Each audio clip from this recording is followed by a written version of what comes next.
s'appelle le pouvoir surprenant. Le pouvoir surprenant, le pouvoir surprenant. Des petites habitudes. Et dans les premières pages, il commence à parler en fait d'une équipe, la British Cycling, qui est une équipe de cyclistes de Grande-Bretagne. C'était une équipe qui était très médiocre, qui gagnait jamais de médaille. Et en 2003, ils ont changé de directeur de la performance. Et lui, le directeur, il avait une philosophie spéciale qui s'appelle une stratégie en fait qu'il qualifiait de cumul de gains marginaux. Philosophie qui consistait à rechercher une petite marge d'amélioration dans tout ce que vous faites. Donc l'objectif en fait, c'était d'améliorer de 1% tous les éléments liés au cyclisme. Et des éléments qui n'ont pas nécessairement liés à la performance des cyclistes, comme par exemple s'assurer d'avoir les meilleurs vêtements, les plus confortables, qui gardent au chaud, de trouver les meilleurs gels,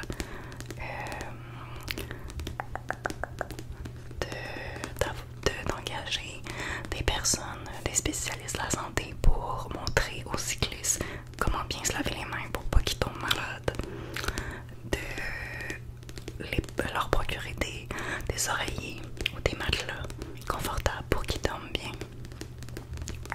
Tous des petits changements comme ça. Je me rappelle pas de tous les petits changements, pardon, mais c'est des ajustements dans tous les domaines, amélioration de 1%. Et qu'est-ce qui s'est passé selon vous? En 2008, je cite le livre, 5 ans à peine après la nomination du nouveau directeur, l'équipe britannique domina les épreuves de cyclisme sur la route et sur piste aux Jeux Olympiques de Beijing, où à leur surprise générale, elle rave 60% des médailles d'or. 4 ans plus tard, en 2012, aux Jeux Olympiques de Londres, les Britanniques relèvent encore le niveau en battant 9 records olympiques. Il y a plusieurs des membres de cette équipe-là qui ont remporté aussi le Tour de France. Donc il part de cette idée-là, en fait, pour expliquer comment c'est possible, en fait, en faisant des petits ajustements mineurs qui paraissent être rien. C'est même pas des ajustements par rapport à leur performance physique. C'est plus par rapport au matériel, par rapport aux habitudes de vie. Mais ça a complètement changé le destin de cette équipe-là. Et c'est un peu à ça qu'il va en venir, c'est que on n'a pas besoin de réaliser des grands objectifs pour changer notre vie. On peut le faire simplement en s'améliorant à chaque jour. Et c'est en s'améliorant à chaque jour qu'on peut réussir des résultats remarquables. Donc le principe en fait, c'est que si on s'améliore de simplement 1% par jour, il y a un graphique. Je pense pas que tu le vois bien, hein, il y a un graphique ici.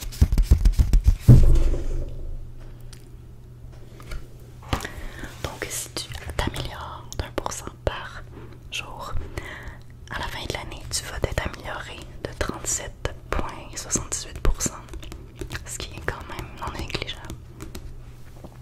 Mais si tu t'améliores pas, non seulement tu t'améliores pas, mais en plus tu vas un petit peu reculer en fait de 0,03%.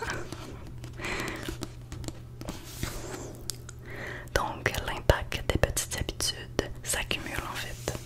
Donc même si à chaque jour tu fais juste une nouvelle habitude qui dure 5 minutes par exemple pour commencer, au fil des jours ça va s'accumuler puis ça va avoir un grand impact dans ta vie. Il explique comme ça, donc je vais le citer. Les habitudes sont les terrains composés de l'amélioration de soi, de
pas, là, mais je donne un exemple comme ça. Quelqu'un qui voudrait arrêter de fumer, si la personne décide d'arrêter de fumer du jour au lendemain, ça va être difficile. Mais si à chaque jour, elle fait juste faire moins une cigarette, mettons, elle fume un paquet par jour, mais elle a dit aujourd'hui je vais fumer un paquet moins une cigarette, puis elle fait ça pendant un mois, puis après ça, moins 2 cigarettes. C'est vraiment des petits changements, mais au bout du compte, peut-être qu'après 1 an, 2 ans, elle va avoir réussi à arrêter de fumer.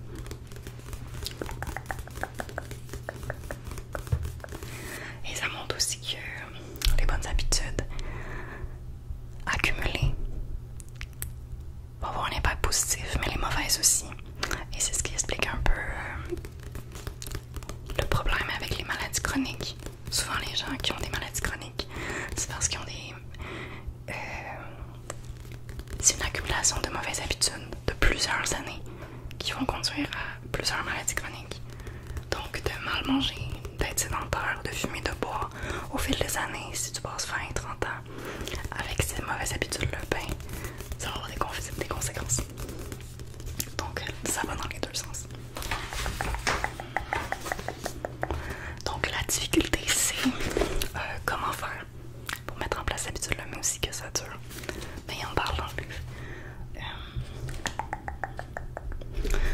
Donc, selon lui, en fait, le succès est le fruit d'habitudes quotidiennes et non de transformation unique. Le progrès est vraiment difficile à mesurer. Parfois, on peut se décourager. Donc, il fait une métaphore avec un glaçon pour expliquer comment le progrès fonctionne. Je trouvais cette métaphore-là vraiment intéressante. Donc, il va dire un glaçon qui est dans une pièce froide à moins 3,8 degrés. Il va rester froid, il va rester un glaçon. Et si la pièce descend à 3 degrés, ça va toujours être un glaçon. À 2,5 degrés, c'est toujours un glaçon froid. À 2 degrés, c'est toujours un glaçon. Mais à 1,5 degrés, le glaçon, c'est la température à laquelle le glaçon va commencer à fondre. Ok? Puis ce qui est intéressant, c'est que toutes ces étapes-là étaient nécessaires et importantes pour arriver à l'étape où le glaçon fond. Ce qui veut dire que même si on met en place des petites habitudes puis on voit pas de changement tout de suite, donc après 1 mois, 2 mois, 3 mois, ça veut pas dire que ça compte pas. Il va y avoir un moment donné, un jour, un moment où tu vas dépasser ce qu'ils appelle le plateau de potentiel latent. C'est-à-dire un moment où tu vas vraiment voir le progrès.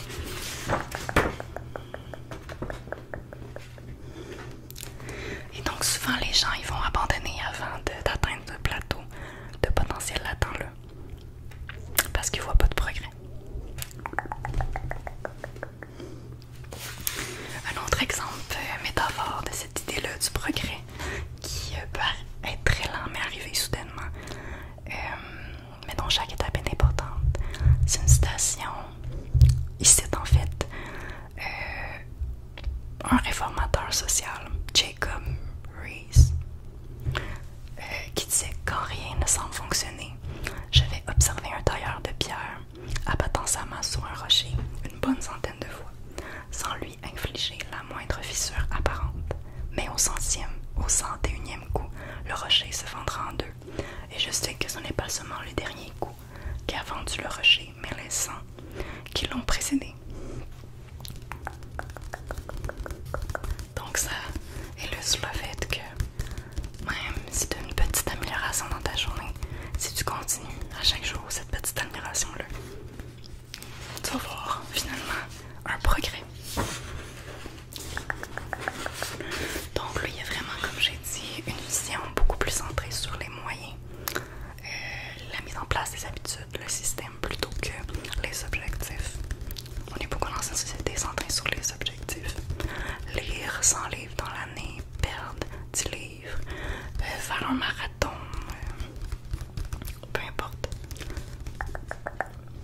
Mais selon lui, c'est mieux de se concentrer sur les moyens, parce que même si on n'a pas l'objectif en tête, on peut quand même l'atteindre. Et de pas toujours penser à l'objectif, ça permet aussi de pas trop se décourager. Parce que quand on a des objectifs, souvent on se dit je vais pas être heureux tant que j'ai pas atteint cet objectif-là. Donc ça peut être vraiment démoralisant.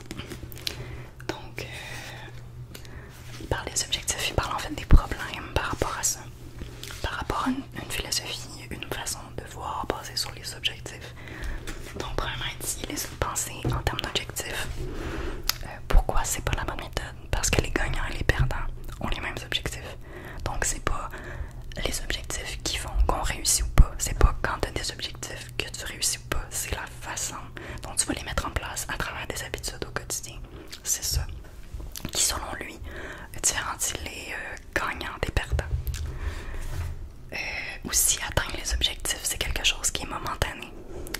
Donc, par exemple, si tu dis je veux faire un marathon, puis là, tu as réussi ton marathon, puis après, tu peux arrêter tout simplement de faire l'activité physique parce que tu as réussi ton objectif. Problème 3, les objectifs sont des obstacles à votre bien-être, c'est ça que je parlais. L'idée, la mentalité que tant qu'on n'aura pas atteint l'objectif, ben on peut pas être heureux. C'est démoralisant. Il faut pouvoir apprécier le chemin. Et tout miser sur les objectifs est incompatible avec une progression à long terme. Donc quand on atteint l'objectif, après ça on peut avoir tendance à abandonner ou arrêter les bonnes habitudes qui nous ont conduit à cet objectif-là. Donc si vous avez du mal, je le cite, à changer vos habitudes, le problème ne vient pas de vous mais du système et des moyens que vous utilisez. Les mauvaises habitudes se répètent encore et encore, non pas parce que vous ne voulez pas changer, mais parce que vous employez le mauvais système pour changer. L'un des thèmes fondamentaux de ce livre est de se concentrer sur le système global plutôt que sur un seul objectif. Vous avez compris qu'une habitude correspond à un changement minime, à un gain marginal, à une amélioration de 1%. Mais les petites habitudes ne sont pas de simples manies. Si dérisoires soient-elles, elles font partie d'un système plus vaste. Les habitudes sont le ciment de notre vie. Chacune contribue à bâtir votre amélioration globale. Donc, j'étais à la fin du chapitre et il y a un petit résumé. Donc, comme c'était un peu décousu ce que j'ai dit, je vais lire le résumé pour que vous compreniez bien. Donc, selon lui, les habitudes sont l'intérêt composé de l'amélioration de soi. Obtenir 1% d'amélioration chaque jour finit par compter énormément sur le long terme. Donc, je trouve ça intéressant. Et aussi, ça fait qu'on se décourage pas. Parce que c'est juste des petites habitudes. Comme ça peut être comme si vous êtes sédentaire, marchez 10 minutes par jour. Ben, ça a l'air de rien. Mais à un moment donné, ça va faire que vous allez trouver ça naturel d'aller marcher à chaque jour. Puis progressivement, évidemment, vous pouvez augmenter le nombre de minutes. Mais ça va avoir un grand impact sur votre santé. Les habitudes sont une arme à double tranchant. Elles peuvent fonctionner pour vous ou contre vous. Il est donc essentiel d'en comprendre chaque composant. De petits changements semblent ne faire aucune différence jusqu'à ce que vous franchissez un seuil critique. Les résultats les plus importants de tout processus de construction se font souvent